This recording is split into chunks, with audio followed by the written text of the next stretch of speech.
I don't like cost savings as a measurement. It's important, but it's a subcomponent of value creation, which is a much more important measure, right? So you have cost savings, you have cost avoidance, you have supplier-driven innovation. There's a bunch of things, investments in the buyer, things like that, right? That all fall under the umbrella of value creation. And that's really what you want to measure, because with some kind of, think about supplier stratification, right? You have some strategic suppliers.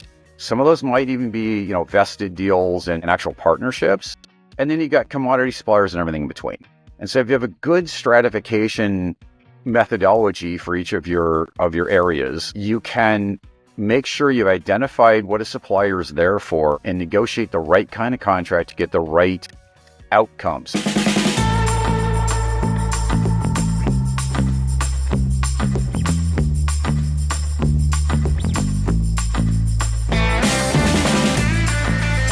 Thank you again for joining another edition of the Never-Ending Climb for a Stronger Supply Chain and Procurement for companies running SAP. Today, we have the great pleasure of being joined by Lawrence Kane. Lawrence is a martial artist, an author, an EPIC award-winning procurement leader, a SIG sourcing super hall of famer, and he's got a tremendous set of experience across aerospace and defense and diversified financial services. So he's seen the direct, the indirect, all of it. Lawrence, thanks so much for joining us.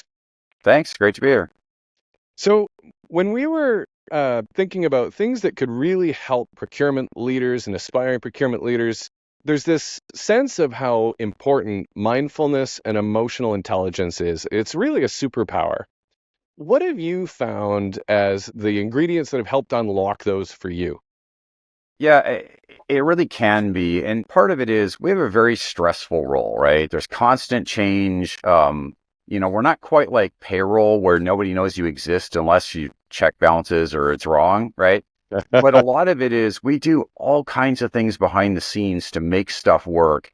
And oftentimes, especially on the direct side, the way, international supply chains have been the last several years, it's really challenging. And so one of the things you need to do is be cognizant of what is the emotion you're expressing at work, right? Because we don't want to be that leader that everybody's worried, oh, gee, what mood is he in, right? You want to be knowing where you are and being in, it's just like we built a negotiating strategy with suppliers. We also want to manage our sort of demeanor and the emotions that we give off and how they affect other people, right? So it's really critical to kind of live in the moment, learn from the past, prepare for the future. But if you can kind of live in the moment, and there's a Japanese phrase that I really like. It translates. I was gonna tell you in Japanese, but I would just mess up the pronunciation. It's called life in every breath, and you've probably heard it if you watched The Last Samurai. A very famous quote. And avoiding mispronouncing the Japanese words, life in every breath is meaningful on a bunch of different levels.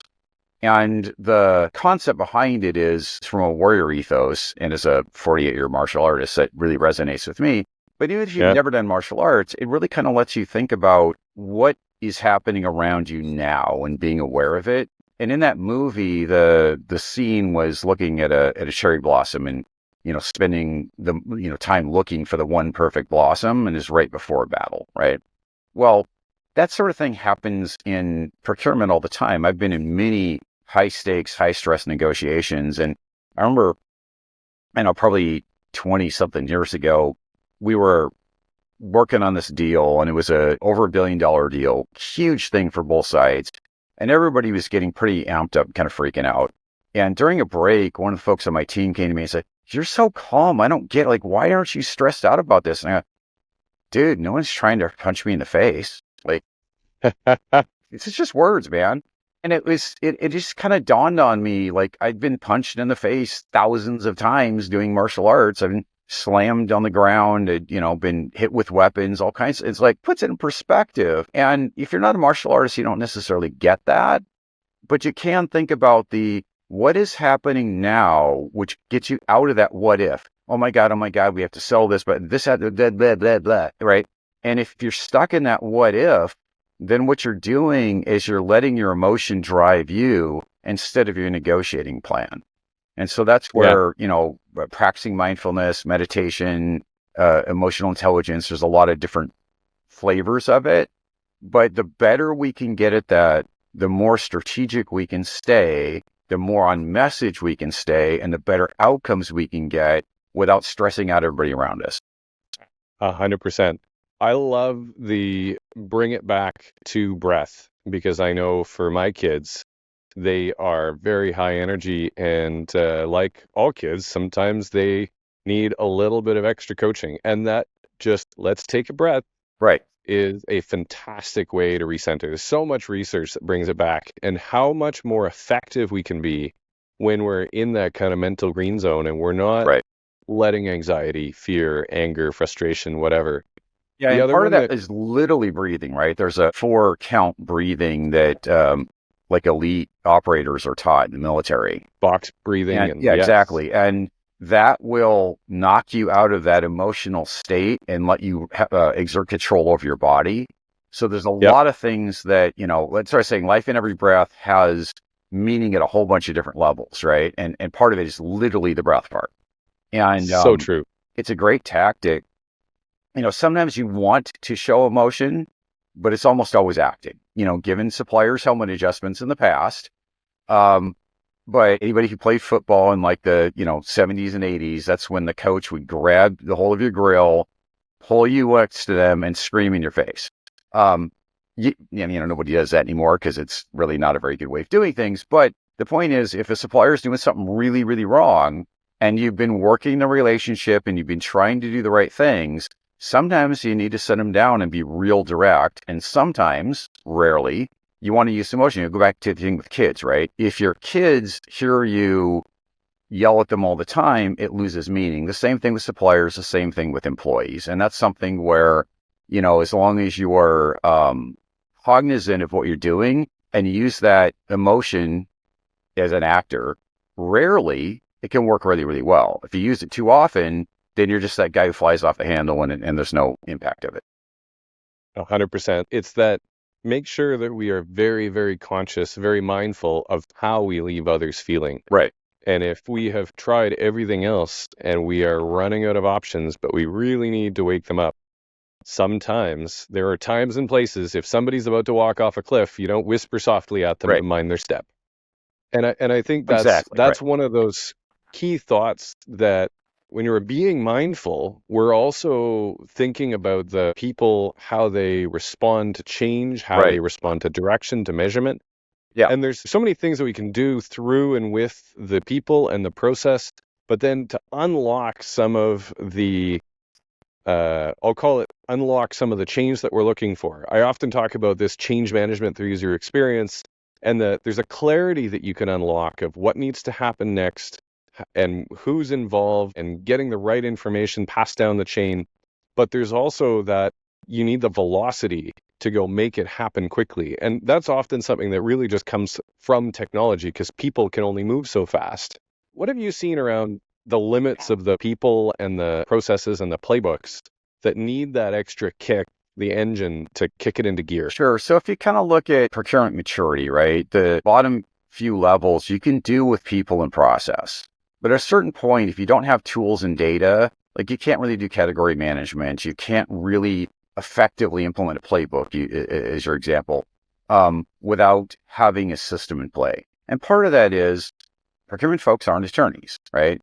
And, we kind of play one on TV, but if you have a playbook you've built with your law department around your pro forma and your fallback positions and that sort of stuff, it's really great in terms of empowering the procurement team to do things that are more strategic. On the other hand, if you're doing it by comparing, Word documents, especially if you've got supplier paper versus yours, you could be spending days or weeks trying to figure out the differences between the two documents and what does this even mean? Because, their Yeah. clauses are in a different order than yours, or they're mixed apart in a different way. And that's something with like a CLM system you can do in seconds or minutes. So in one, you're spending your time trying to understand what are we even looking at, and the other, you're spending your time, okay, now that I understand it, what's my strategy to deal with it? So the more mature the organization, the better you can make use of those tools, but it also helps you institutionalize the right things, right? Because everybody's not Yep. at the same level when it comes to skill, no matter what you do, right? There's going to be more Yeah. junior people, there's going to be more senior people. But the better your tools, you can take those processes and really make them real and make them, I'm going to air quote say bulletproof. Nothing's bulletproof, but it gets you to that place you want to be better. And so if Yeah. you think about, the modern procurement tech stack as I'm referring to Dr. Eloise Epstein's chart comes out of Kearney. There's something like 148, something like that, applications on it. It's a really big number, right? And most of Huge. us have a handful of those, but there's ones that are really, really impactful. And the point is that Ariba, for example, is what we use as our core system. It doesn't do all that stuff. So you have to have these other things available that integrate with it that allow you to have that kind of, strategic sourcing all the way through payment, seamless integration with automation that makes sense. And, Yep. you're never going to have a perfect solution, but you're going to have the building blocks that help you add value for your team in your organization. And if you do that right, then you're spending your time doing the strategic stuff, and you're either automating or in some cases outsourcing the sort of non-value added but necessary blocking and tackling stuff. And, go back to the football analogy, that's kind of like having, the linemen are automated machines. It's not they aren't important, they're great, but, you were focusing on the skill players. And that's, one of my best friends was a lineman. I actually played defensive line when I played in high school when I wasn't very good, but I was faster than all the other linemen and slower than all the skill players. So, the idea is you don't want to be me, right? You want to be one of the skill players because they're the ones that make the big bucks, and they're the ones that the audience like, they want to see that one-handed catch. They want to see those, spectacular touchdowns. That's exciting. That's what people are paying for. You still got to have that blocky tackling. None of it works, right? But the more we can automate that stuff, the better it is, because then, to use the football example, you're watching, Patrick Mahomes do this jump upside down, defying gravity, throwing the ball with his left foot, magic, whatever the heck it is that he's doing, and going, wait, how did you do that? Like, that's not even physically possible. Yep. But it's really exciting to watch. I'm not even a Chiefs fan, but that guy is exciting to watch. And he doesn't really throw with his foot, but you get the point. I think about technology as all right, we know we need good players, but now we need something that's going to help the guys that are still 70 yards back throw the ball and have it just land in the person's hand like a magnet and land that touchdown. And I think the more consistency that we can get into it, and I know there's some organizations that have gotten really good at the processes and playbooks. And there's often a sense of comfort with how well those are working. But then there's the what if it happened 10 times faster, because steps, 7 through 9 evaporate as far as humans are concerned, and they're now completely automated. Think about RPA, right? That's not new. It's been around for a long time. But in my previous organization, we had just our network and telecom invoices took about a 20-foot by 30-foot by 20-foot room and filled it up if you were to print them all out, right? It was massive. Operated in 107 countries, 48 states, MPLS circuits everywhere, traditional voice in some cases, mobile devices, but just massive, incredible invoice thing, right? And as we all know, network and telecom industry is notoriously bad at billing accuracy. So, you could spend thousands of people and millions of hours trying to audit those invoices and probably pay for itself. Or you can do what we did in my old role, where we automated this stuff, did an automatic three-way match, and anything that didn't look like it was right got kicked out to a human to look at. It saved literally millions of hours and tens of millions of dollars.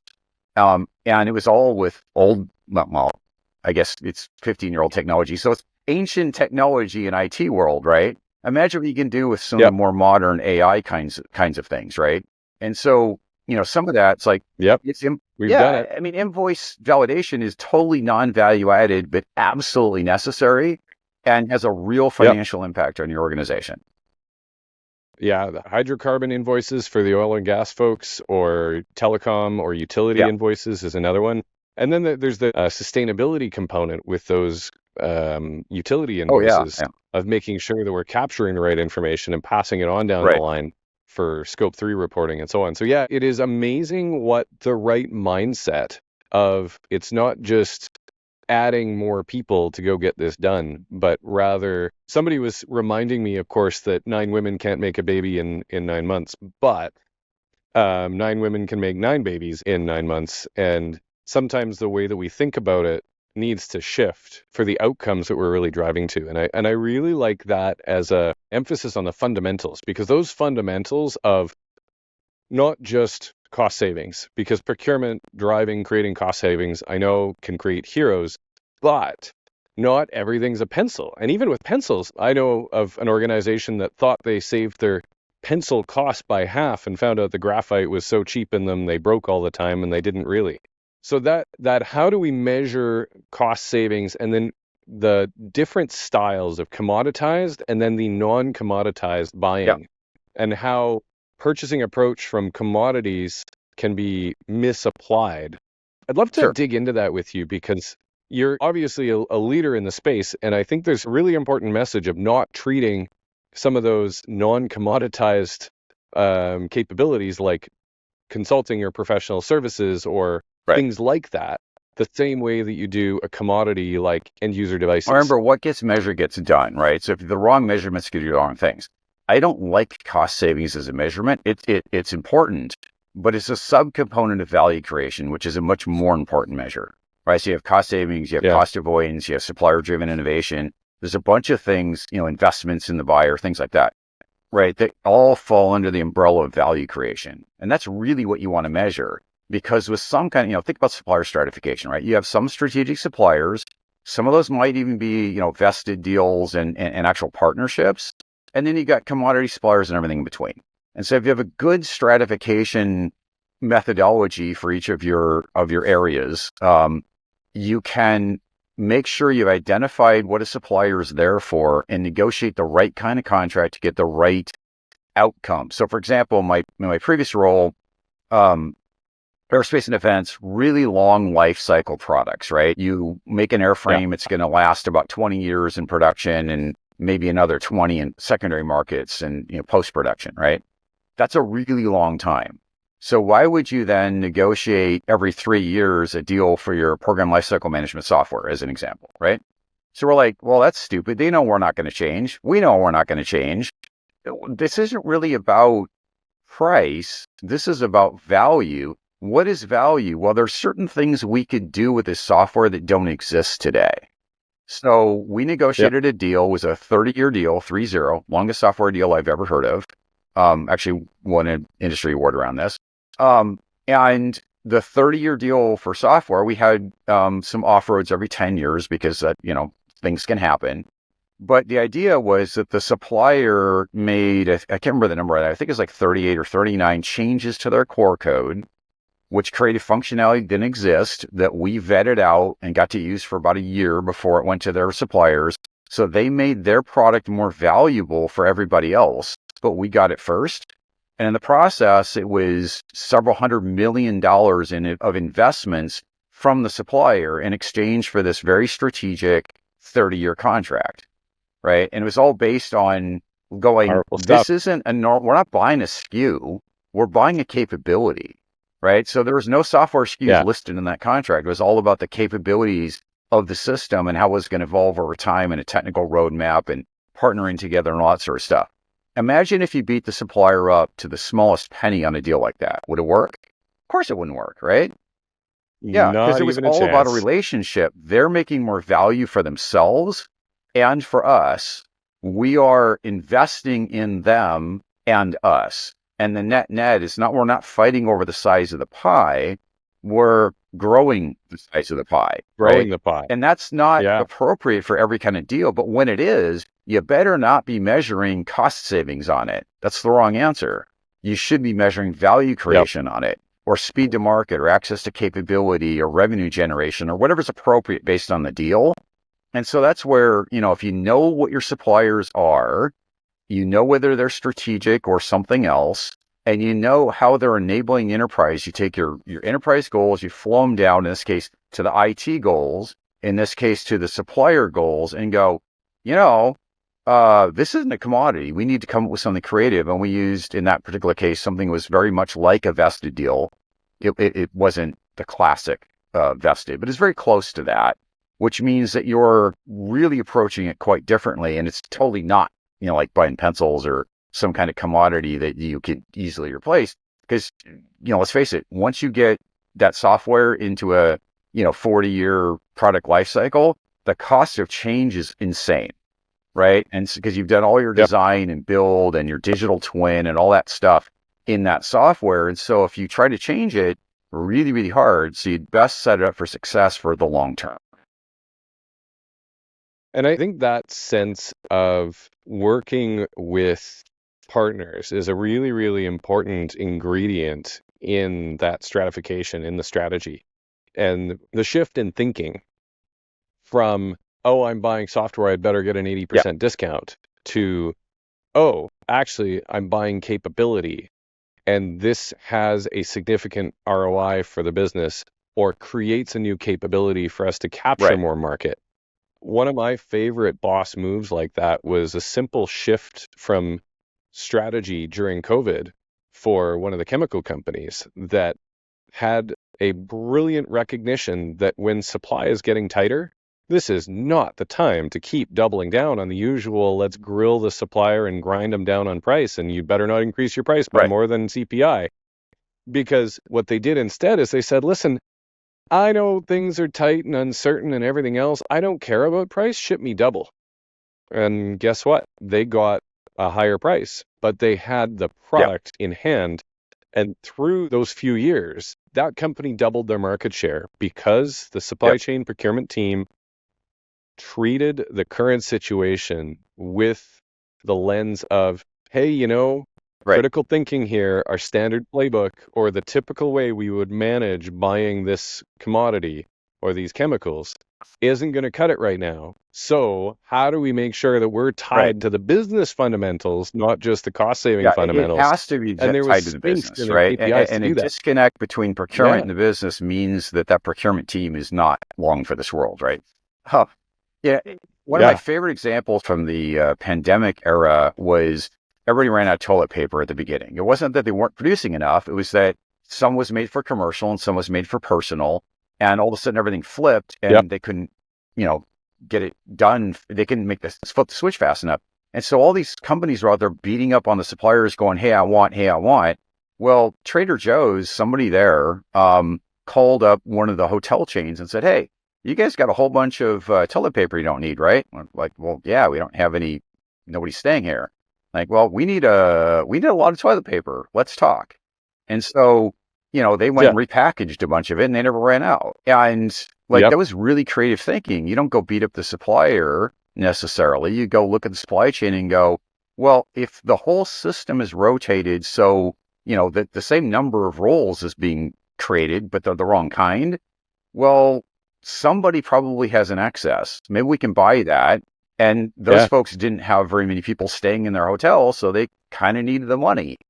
It's a win-win, right? So this creative thinking that takes place, if you understand your supplier ecosystem, if you understand your business imperatives, if you understand why, and that's the way it's really incumbent on us in procurement and strategic sourcing and whatever, vendor management, whatever component of the field you're in, to really understand how do we enable the business and how do we create value, not just how do we do our role, because we know our role, let's face it. But if we don't know how our role strategically aligns with what the business is trying to do, we're probably doing the wrong things. I love it. Lawrence, I hope we can shout this from the rooftops together, because I wish every procurement and supply chain team out there just lived by that. And I'm so grateful, Lawrence, for taking the time out of your day to connect with us and share today. Really thank you. And for everybody listening, this has been another edition of The Never Ending Climb for a Stronger Supply Chain and Procurement for Companies Running SAP. Thanks again. Have a great rest of your day.